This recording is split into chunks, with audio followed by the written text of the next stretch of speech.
Il pensait qu'il avait un 4-4. Le Covid est déclaré. Je m'appelle José.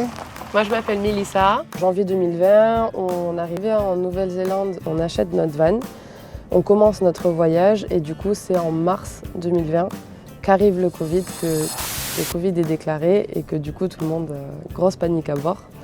Beaucoup de gens rentrent chez soi, du coup, et nous, on se pose la question, est-ce qu'on rentre alors qu'on vient d'arriver ou est-ce qu'on reste ici? Et du coup, on a fait le choix de rester en Nouvelle-Zélande et je pense que ça a été le meilleur choix de notre vie. Et donc, ils annoncent le Covid et en gros, c'était 48 heures avant que le lockdown. On a 48 heures pour soit décider on reste et on trouve où on reste, parce qu'on ne voulait pas rester dans un camping, dans le van, ou soit on rentre à la maison. Et du coup, on s'est dit, bon, on reste ici.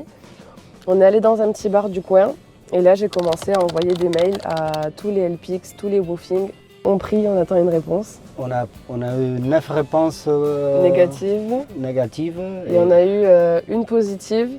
Et c'était dans une dairy farm, dans une grange laitière au sud de l'île du Sud, où il fait le plus froid.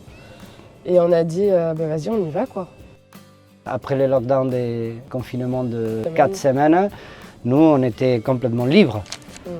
En fait, la Nouvelle-Zélande, aux gens qui étaient là-bas, qu'on n'était pas déjà en danger de contamination communautaire, ils nous ont donné toute la liberté de voyager, les festivals de musique ils sont continués. Après, au fur et à mesure qu'on voyait la situation, comment elle évoluait et tout, je pense qu'on était un peu plus conscients, on a pris un peu plus peur, mais plus pour nos proches qui étaient restés ici que pour nous qui étions au paradis, quoi.